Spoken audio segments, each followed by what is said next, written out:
नमस्कार। आज हम चलने वाले हैं दक्षिण भारत के एक अत्यंत प्राचीन और अद्भुत शक्तिपीठ की यात्रा पर, जहां मां भगवती के ऊपरी दांत गिरे थे। ये पवित्र स्थान है तमिलनाडु के कन्याकुमारी जिले में स्थित सुचिंद्रम का श्री थानुमलयन स्वामी मंदिर, जिसे सूची तीर्थम शक्तिपीठ के नाम से जाना जाता है। ये वो दिव्य भूमि है जहां भारत की भूमि समाप्त होती है और 3 महासागर आपस में मिलते हैं। ये वो स्थान है जहां शक्ति, भक्ति और प्रकृति का अद्भुत संगम है। सुचिंद्रम कन्याकुमारी शहर से मात्र 11 से 13 किलोमीटर की दूरी पर स्थित है और नागरकोइल शहर से लगभग 6 से 7 किलोमीटर दूर है।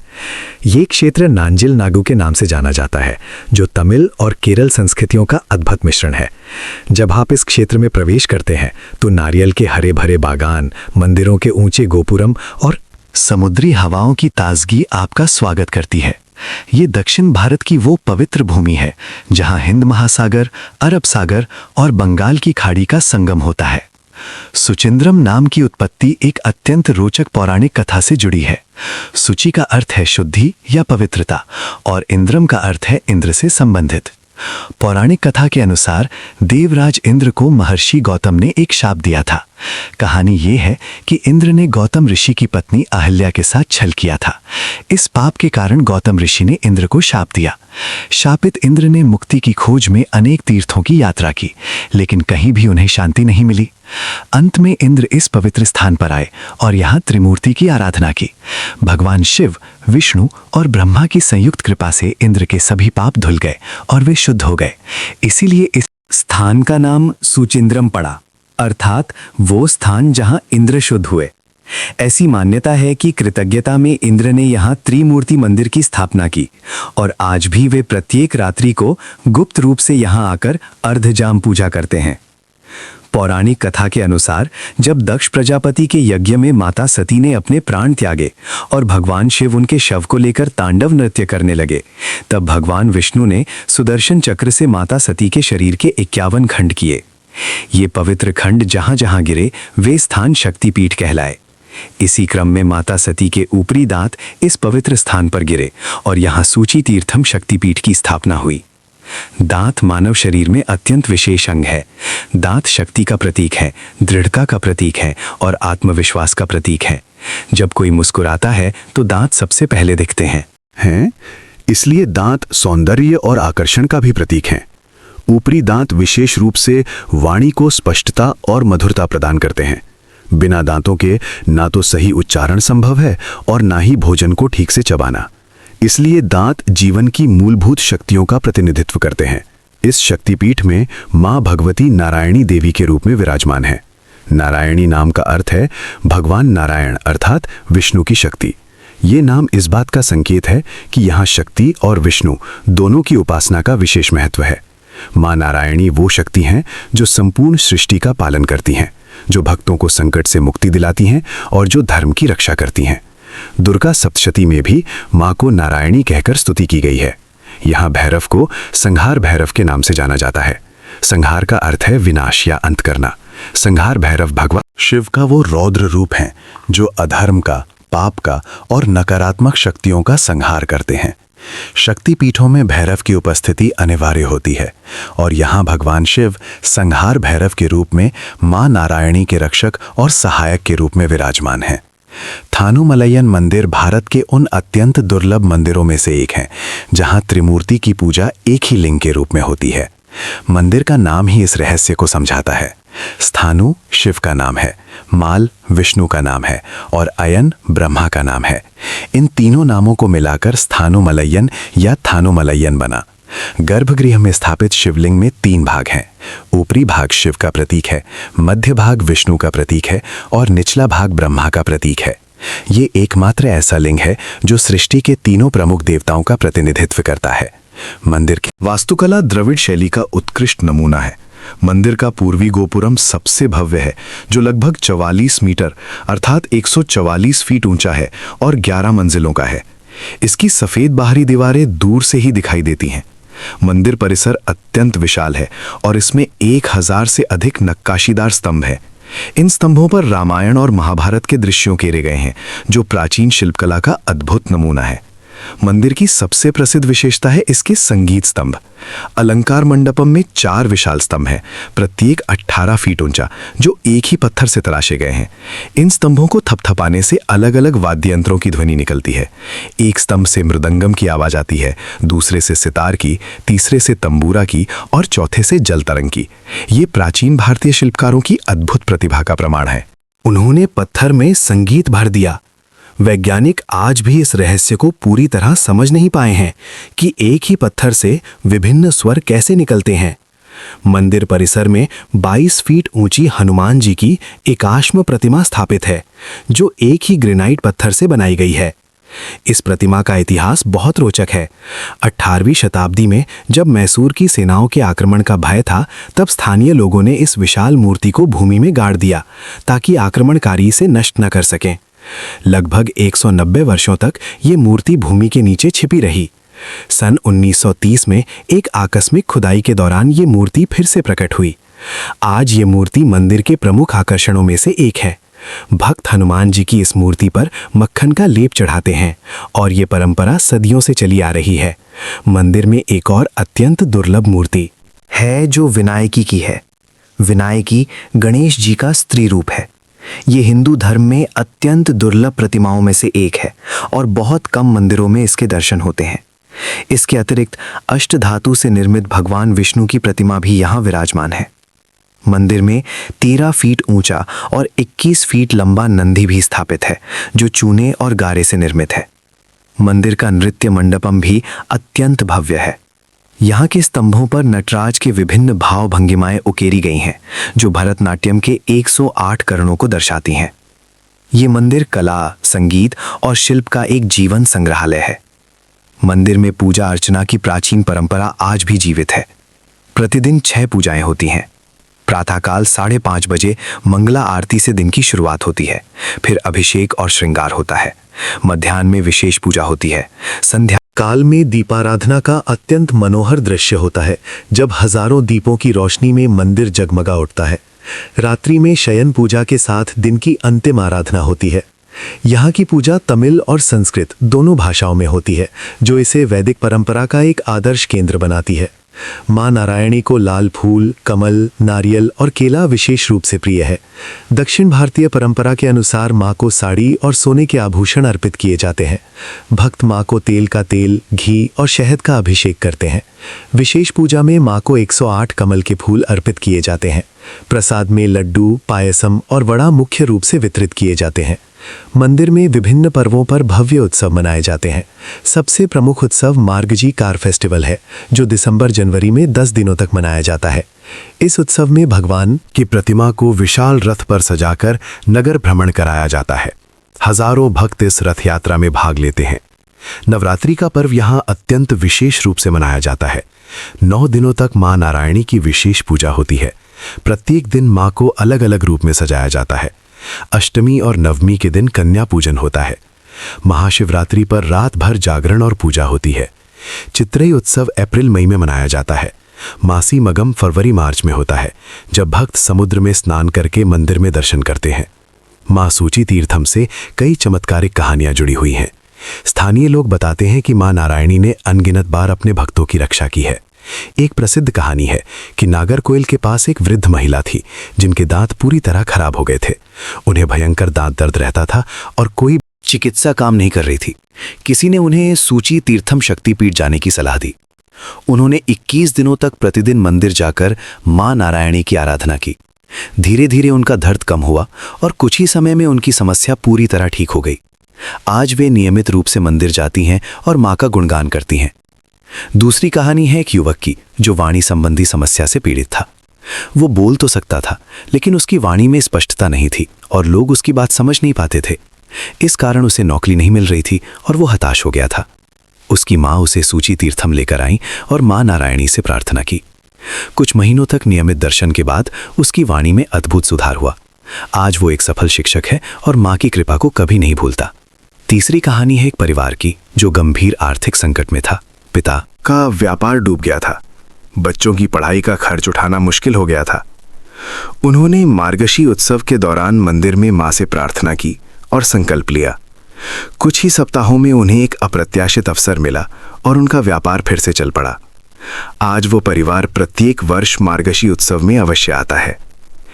एक और रोचक तथ्य ये है कि मंदिर के पुजारी बताते हैं कि अर्धजाम पूजा अर्थात आधी रात की पूजा के समय कभी कभी अगली सुबह पूजा की सामग्री की व्यवस्था बदली हुई मिलती है, मानो किसी अदृश्य शक्ति ने रात में पूजा की हो।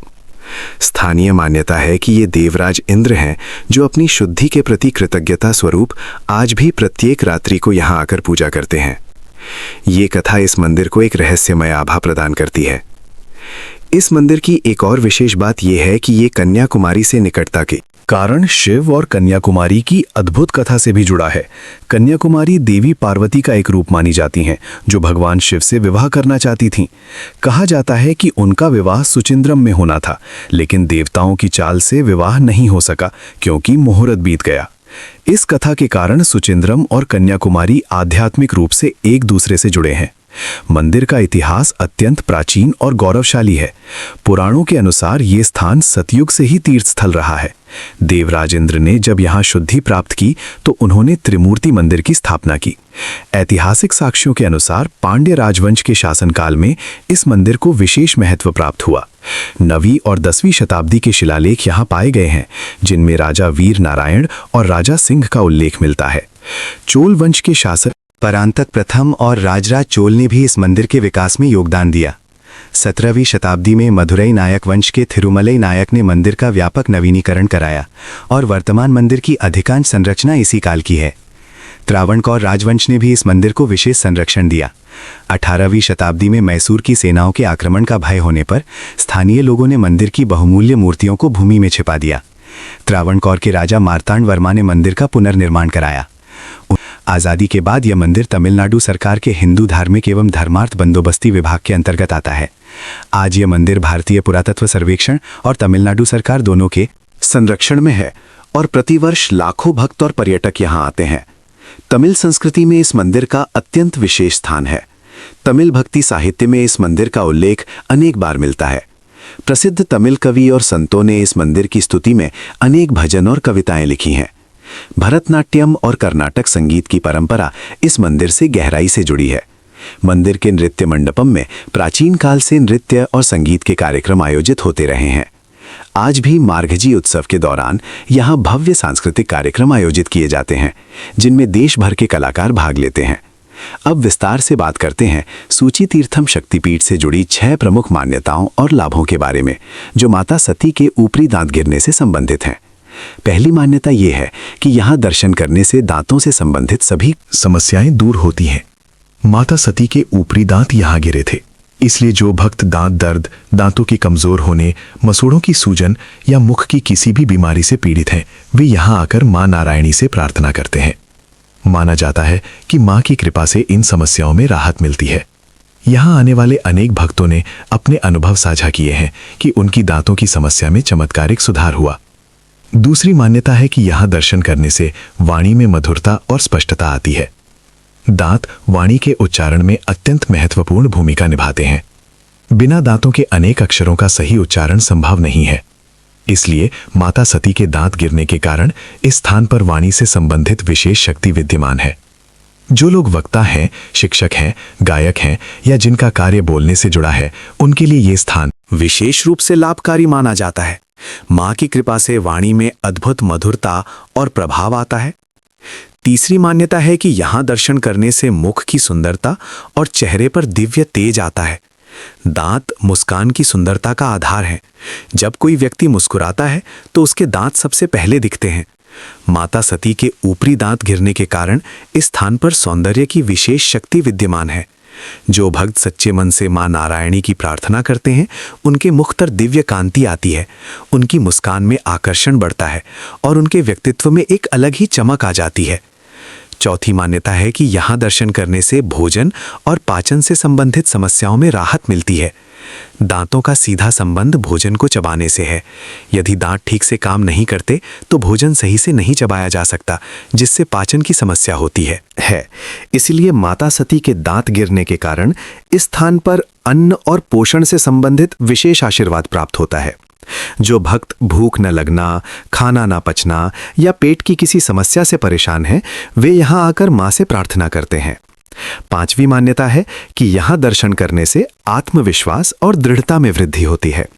दांत दृढ़ता और मजबूती का प्रतीक है। जिस प्रकार दांत कठोर से कठोर भोजन को भी तोड़ सकते हैं, उसी प्रकार मां नारायणी की कृपा से भक्त के भीतर ऐसी दृढ़ता आती है कि वो जीवन की कठिन से कठिन चुनौतियों का सामना कर सकता है। जो लोग आत्मविश्वास की कमी महसूस करते हैं, जो निर्णय लेने में घबराते हैं, उनके लिए ये शक्तिपीठ अत्यंत लाभकारी माना जाता है। 6ठी मान्यता है कि चूंकि ये मंदिर त्रिमूर्ति का मंदिर भी है, इसलिए यहाँ ब्रह्मा, विष्णु और महेश तीनों की संयुक्त कृपा प्राप्त होती है। मां नारायणी जो स्वयं भगवान नारायण की शक्ति हैं, वे त्रिमूर्ति की शक्ति के साथ मिलकर भक्तों को संपूर्ण सुरक्षा और आशीर्वाद प्रदान करती हैं। यहाँ दर्शन करने से सृष्टि, स्थिति और संहार तीनों शक्तियों का लाभ एक ही स्थान पर प्राप्त होता है, जो अन्य शक्तिपीठों में दुर्लभ है। कन्याकुमारी जिले में स्थित होने के कारण ये शक्तिपीठ अनेक अन्य पवित्र और ऐतिहासिक स्थलों से घिरा हुआ है। कन्याकुमारी का विवेकानंद रॉक मेमोरियल यहाँ से मात्र 13 किलोमीटर दूर है, जहाँ स्वामी विवेकानंद ने ध्यान किया था।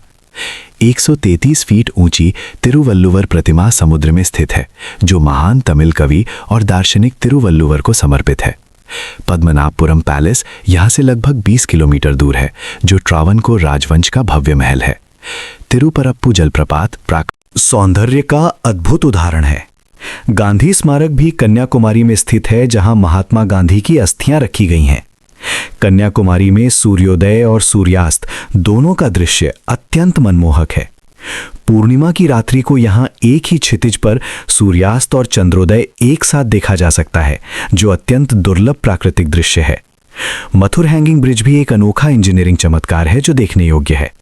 सूची तीर्थम शक्तिपीठ पहुंचना अत्यंत सुविधाजनक है। निकटतम हवाई अड्डा त्रिवेंद्रम अंतर्राष्ट्रीय हवाई अड्डा है, जो यहां से लगभग 70 किलोमीटर दूर है। त्रिवेंद्रम से नियमित उड़ानें दिल्ली, मुंबई, चेन्नई, बेंगलुरु और अन्य प्रमुख शहरों से जुड़ी हुई हैं। निकटतम रेलवे स्टेशन नागरकोइल जंक्शन है, जो मात्र 6 से 7 किलोमीटर दूर है। नागरकोइल जंक्शन चेन्नई, मुंबई, दिल्ली, बेंगलुरु और तिरुवनंतपुरम से रेल मार्ग द्वारा अच्छी तरह जुड़ा हुआ है। सड़क मार्ग से भी ये स्थान अच्छी तरह जुड़ा है। कन्याकुमारी, मदुरै, तिरुनेलवेली और तिरुवनंतपुरम से नियमित बस सेवाएं उपलब्ध हैं। स्थानीय यातायात के लिए ऑटो रिक्शा और टैक्सी आसानी से मिल जाती हैं। ठहरने की व्यवस्था के लिए मंदिर ट्रस्ट की धर्मशालाएं उपलब्ध हैं, जो किफ़ायती दरों पर अच्छी सुविधाएं प्रदान करती हैं। नागरकोइल और कन्याकुमारी में विभिन्न श्रेणियों के होटल उपलब्ध हैं। बजट होटल से लेकर लग्जरी रिसॉर्ट तक सभी प्रकार के विकल्प मिलते हैं। कन्याकुमारी में समुद्र तट के किनारे रहना एक विशेष अनुभव है। नांजिल नाडु का भोजन तमिल और केरल व्यंजनों का अद्भुत मिश्रण है। यहाँ नारियल का उपयोग लगभग हर व्यंजन में होता है। मीन कुड़म्बू अर्थात मछली करी यहाँ की विशेषता है, लेकिन शाकाहारी भक्तों के लिए भी अनेक विकल्प हैं। अप्पम और स्टू, पुट्टू और कडाला करी, अवियल और सांभर यहाँ के प्रसिद्ध शाकाहारी व्यंजन हैं। इडली, डोसा और उत्तपम तो दक्षिण भारत की पहचान है। मंदिर के आसपास अनेक शाकाहारी भोजनालय हैं, जहां शुद्ध सात्विक भोजन मिलता है। विशेष अवसरों पर केले के पत्ते पर सद्या परोसा जाता है, जो एक पारंपरिक भव्य भोज है। सद्या में 26 से अधिक व्यंजन परोसे जाते हैं, जिनमें पायसम, अवियल, ओलन, कालन और रसम प्रमुख हैं। कन्याकुमारी की ताज़ी मछली और झींगा भी प्रसिद्ध है, लेकिन मंदिर क्षेत्र में अधिकांश भोजनालय शाकाहारी भोजन ही परोसते हैं। यहाँ का फिल्टर कॉफ़ी और नारियल पानी भी अवश्य चखना चाहिए। मंदिर प्रबंधन हिंदू धार्मिक एवं धर्मार्थ बंदोबस्ती विभाग तमिलनाडु सरकार के अंतर्गत आता है। मंदिर प्रातःकाल 4:30 बजे से दोपहर 11:30 बजे तक और शाम 5 बजे से रात 8:30 बजे तक खुला रहता है। प्रवेश निःशुल्क है, लेकिन विशेष दर्शन के लिए 250 रुपए का शुल्क है। मंदिर के अंदर फोटोग्राफी की अनुमति नहीं है। आधुनिक सुविधाओं की दृष्टि से मंदिर ने काफी प्रगति की है। ऑनलाइन पूजा बुकिंग की सुविधा उपलब्ध है। डिजिटल भुगतान स्वीकार किया जाता है। मंदिर की वेबसाइट और मोबाइल एप्लीकेशन के माध्यम से भक्त घर बैठे पूजा बुक कर सकते हैं। सीसीटीवी कैमरों से सुरक्षा सुनिश्चित की गई है। पर्यावरण संरक्षण के लिए मंदिर प्रशासन ने प्लास्टिक पर प्रतिबंध लगाया है। मां नारायणी की जय, संहार भैरव की जय, सूची तीर्थम शक्ति पीठ की जय। जय माता दी। धन्यवाद इस वीडियो को देखने के लिए।